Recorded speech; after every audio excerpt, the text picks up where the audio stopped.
자, 3교시 시작할게요. 3교시는 그렇게 수업이 길진 않을 거야. 현재 115페이지까지 다 풀었습니다. 질문 없지? 여기는 그렇게 내용이 안 어려워. 자, 그럼 당연히 오늘은 또 숙제가 있어요. 자, 오늘의 과제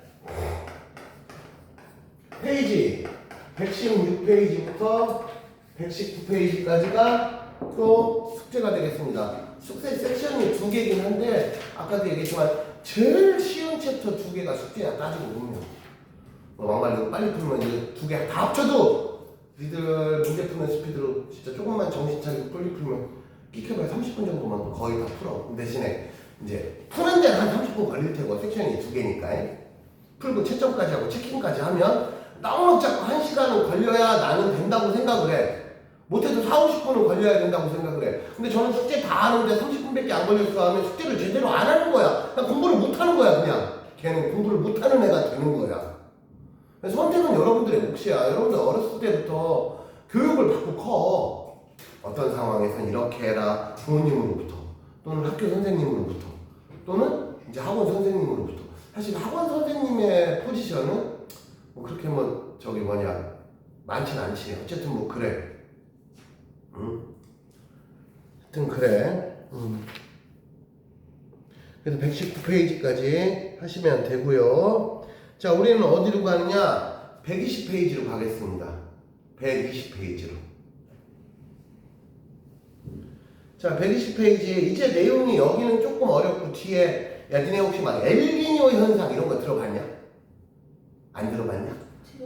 지구 막 이상 기온 해가지고 막 이런 거. 자, 그래서 120페이지 볼게요. 자, 120페이지.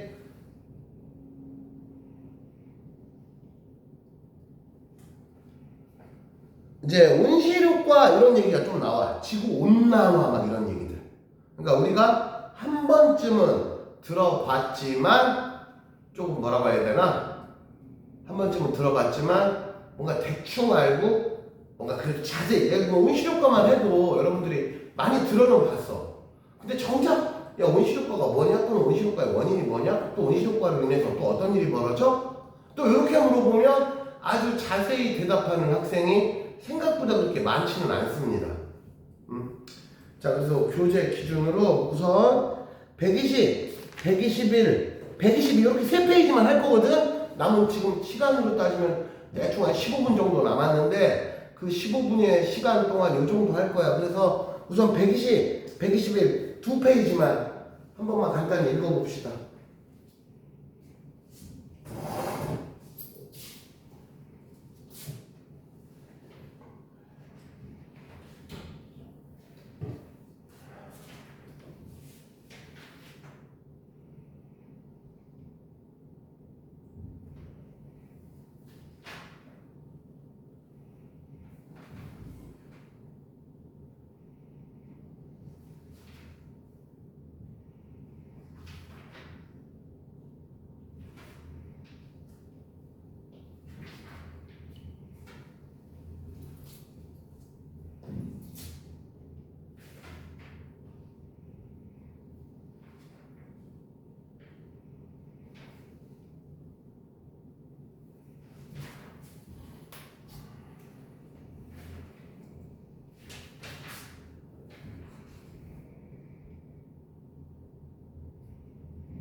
자, 설명할게.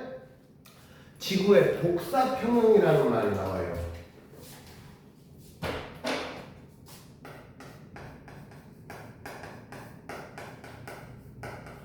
복사평형 할 때 이 복사라는 말은 어디서 나오냐? 우리 흔히 말하는 지구 복사 에너지 중학교 때 나오잖아. 지구 복사 에너지 할 때 그 복사야. 그래서 지구는 아시다시피 모든 에너지의 근원이 태양이야, 태양. 그러니까 단순히 접근할게. 그냥 태양으로부터 지구까지 오는 에너지가 퍼센트율로 따지면 총 100이야. 량이 100이라는 게 아니고 퍼센트율로 100이야. 그러면 결과론적으로는 지구가 다시 우주로 내보내는 량이 100이야. 그러면은 지구 입장에서 보면 한마디로 받은 거 100이고 내보낸 게 100이야. 그럼 에너지 변화량이 없지. 그래서 지구는 온도가 유지가 되는 거야. 너무 단순한 얘기야. 그래서 옛날에 지구 초창기에 지구가 막 태어났을 때 있잖아. 는 지구의 온도가 지금보다 낮았거나 혹은 뜨거웠거나 하는 시절이 있었어. 그럼 예를 들면 지구의 온도가 지금보다 낮았던 시절이 있으면 그때는 100을 받아서 예를 들면 90만 내보내. 그럼 10이 남지. 그 10 남은 거로 지구의 온도를 꾸준히 증가시키는 거야. 혹은 마그마의 바다 시절처럼 지구가 되게 뜨거웠던 시절도 있었단 말이야. 그때도 태양은 존재했으니까. 그럼 태양 에너지 100을 받잖아. 근데 지구 자체가 워낙에 뜨겁지. 내보내는 게 110, 120 이렇게 내보낸다고. 그럼 지구 입장에서 보면 원래 내가 가진 에너지보다 우주를 뿌리는 게 더 많아. 그리고 어떻게 돼? 온도가 떨어지는 거야. 그 과정을 반복을 했어. 그래서 대략 얼마 전부터는 이게 유지가 되는 거야.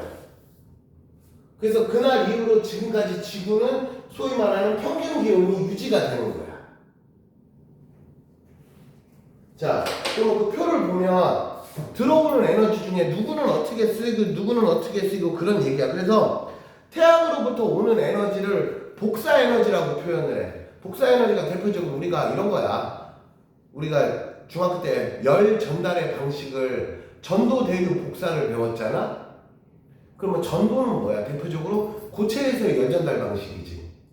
그 다음에 대류는 유체라고 흔히 부르는 액체 아니면 기체에서의 열 전달 방식이야. 복사는 뭐예요? 매질이 뭐예요? 매질이 없어. 물론 지구 대기로 들어오는 에너지가 있지만 지구 복사의 기본 정의는 매질 없이 열 에너지가 다이렉트로 전달되는 거야. 그게 대표적인 게 쉽게 말하면 우리 나가면 지금 이제 오늘은 햇빛이 없네. 대낮에 나가면 햇빛 뜨거워. 또는 난로 근처에 가면 나 얼굴 뜨거워. 모닥불 근처에 가면 나 얼굴 뜨거워. 다 겪어봐서 알지? 그게 대표적인 복사 에너지야.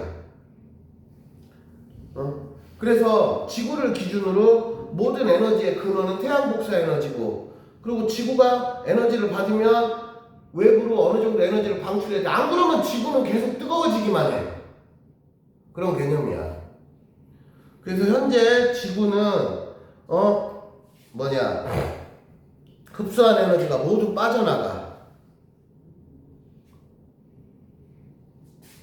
그래서 지구의 밑에 그림은 뭐냐면 지구에 대기가 없으면 대기가 어떤 역할이냐면 얘들아 패딩 같은 역할을 해. 한마디로 우리가 한겨울에 아무리 난로 근처에 있어도 밖에 나가서 모닥불 펴놔도 내가 옷 다 벗고 있잖아. 그러면 뜨거움이 오지만 뺏기는 것도 그만큼 많아서 난 계속 추워 사실은. 근데 한겨울에 모닥불 근처에 가서 패딩 하나 입고 있으면 또 얘기가 달라지는 거지. 그런 느낌으로 이해하면 돼. 그래서 지구의 대기가 우리 사람으로 따지면 패딩 같은 역할을 한다 이렇게 생각하면 돼. 그래서 대기가 없을 때는 지구의 온도가 어느 정도? 대략 한 마이너스 18도 정도 평균 기온 기준으로. 근데 현재 지금 우리의 온도는 대략 한 15도 정도 된단 말이야. 그럼 어떻게 돼? 한 30도 정도 차이 나지. 그래서 대기가 그러니까 굳이 쉽게 표현하면 보온의 역할을 해주는 거야. 보온. 패딩이라고 그랬어. 그래서 지구 열수지는 열에너지에 대한 어떤 출입관계를 얘기하는 거야. 한마디로 열에너지가 들어오고 열에너지가 나가는 거 그걸 열수지라고 불러. 그래서 보자. 자, 이거는 퍼센트야, 퍼센트. 그래서 태양 에너지가 100이 왔어. 근데 보시다시피 우선 기본적으로 우주로 다이렉트로 나가는 게 한 30 정도 돼. 거기 잘 보면. 그럼 실제로 대기권 안 혹은 지표면 안으로 들어오는 게 70이야. 자, 한마디로 100이 일단 왔어. 100이 왔으면 대기권이 있어. 여기서 튕겨내고 껍데기에서 바로 튕겨내고 하는 게 기본 30이라는 거야. 근데 얘는 애시당초 처음부터 지구로 들어오지도 않아. 그러고 이제 대기가 흡수하고 땅덩어리가 흡수하고 하는 게 보다시피 지표면이 흡수하는 게 47, 대기 공기 중에서 흡수되는 게 23, 합이 70이지. 그러고서 결과론적으로 지구가 또 외부로 내보내.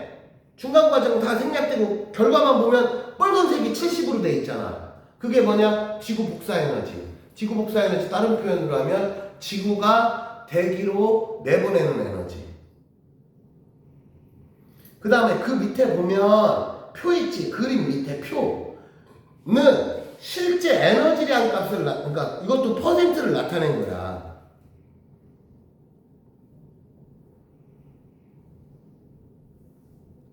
그래서 뭐 거기 나오는 퍼센트 이런 거 디테일하게 외우는 건 그렇게 중요하진 않고 전체적인 포지션이 뭐냐면은 결국엔 태양으로부터 지구가 토탈 받은 에너지를 100이라고 친다면 지구가 결국에 다시 우주로 내보내는 것도 100이어야 돼. 안 그러면 지구는 온도가 변해야 돼. 그걸 뭐라고 불러? 받은 에너지랑 내보내는 에너지랑 똑같다를 우리는 열평형이라고 부른다. 그럼 열평형이 이루어지면 얘는 어떤 특징이 있어? 온도가 안 변해. 온도가 더 이상 변하지 않아. 자, 그 다음에 지구온난화는 뭐냐? 아까도 얘기했지만 지구가 현재 기온 기준으로 미세하게 한 방에 막 몇 도씩 빡빡빡 뜨거워지진 않아요. 왜냐하면 지구라는 사이즈 자체가 워낙 크기 때문에. 근데 아까 얘기했지만 원래 얘가 정상적인 상황이면 100이 들어왔으면 100이 나가야 돼. 근데 100이 들어왔는데 예를 들면 99가 나간다고 치자. 그럼 1이 남았지. 근데 1이 남은 게 오늘은 1이지만 이게 1년, 2년, 10년, 그래도 뭐 길게 뭐 장기적으로 100년 이렇게 유지가 돼. 그럼 1년에 1씩 남았던 게 100년이 지나면 누적된 에너지가 달라진단 말이야. 뭐 그런 식으로 해서 그거에 의해서 지구가 조금씩 뜨거워지는 현상, 이거를 지구온난화라고 불러. 지구온난화라는 게 이름 그대로 지구가 뜨거워지는 현상이지. 여기까지 됐죠? 그럼 지구온난화가 왜 생기느냐? 이걸 온실가스라고 불러. 여기까지만 설명하고 다음 주에 이거 연결해서 할게. 여기 챕터는 그래 숙제가 별도로 딱 없어. 자, 지구온난화의 원인이 뭐냐?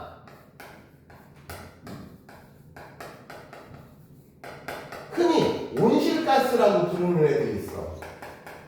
누가 있냐면 얘들아, H2 수증기도 온실가스 중에 하나야.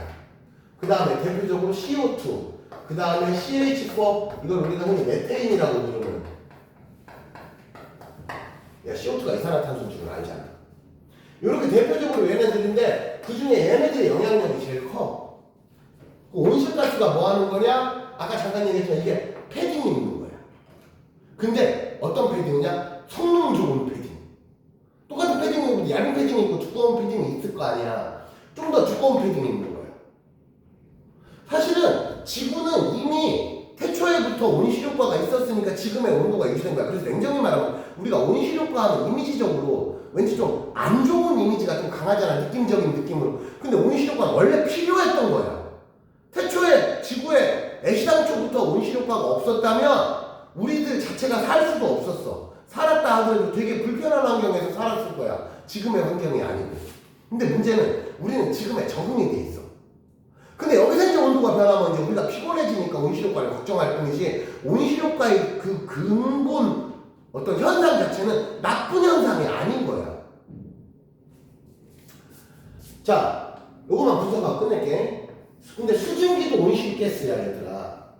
근데 얘는 우리가 어떻게 컨트롤도 안 돼. 야, 바다에서 증발하는 거 내가 어떻게 그거 어떻게 컨트롤을 해? 이거 걱정한다고 바뀌는 게 없지. 또 하나는 얘는 1년 기준으로 했을 때 거의 유지가 돼. 왜냐? 증발하는 애 있으면 아시다시피 짜증면 비가 와. 그래서 얘는 유지가 돼. 근데 내가 걱정해서 될 일이 아니라고. 근데 얘는 뭐냐? 우리가 대표적으로 뭘 연소시키면 무조건 이게 발생해. 한마디로 쓰레기 많이 태워도 이산화탄소 무조건 발생해. 뭐 태우면 무조건 이산화탄소야. 근데 대표적으로 우리가 화석연료라고 부르는 석탄석유 때문에 얘가 많이 발생한다. 그래서 우리는 석탄석유를 좀 자제하자. 왜냐면 이런 거는 우리가 컨트롤할 수가 있잖아. 그리고 얘는 영향력이 좀 얘네 둘에 비해서는 좀 미비해. 그럼 뭐냐면 이미 수증기가 대기 중에 있어. 중요한 건 수증기를 없애자가 아니고 수증기가 일정한 양을 유지하도록 지금 기준으로 변화가 생기면 안 된다는 거야. 자, 지금도 대기 중에 이산화탄소가 분명히 어느 정도 들어있어. 근데 얘가 많아지면 이때부터 문제가 된다. 그런 뜻이지. 그래서 이런 거를 좀 조절을 하자. 내가 그런 얘기고 나머지는 다음 주에 또 연결해서 여기서부터 마저 하겠습니다. 다시 온실효과까지, 온실가스까지 배웠습니다. 다시 말하면 수증기도 온실가스 중에 하나의 인정이 말하면. 근데 지구상에서는 갑자기 뜬금없이 수증기가 많아질 수 있는 경우의 수는 없지. 왜? 지구의 물의 총량이 이미 정해져 있는 거야. 자, 이렇게 해서 3교시 여기까지 마치고 니네 숙제 좀 꼭 해와라. 알았지? 여기서 끝낼게요.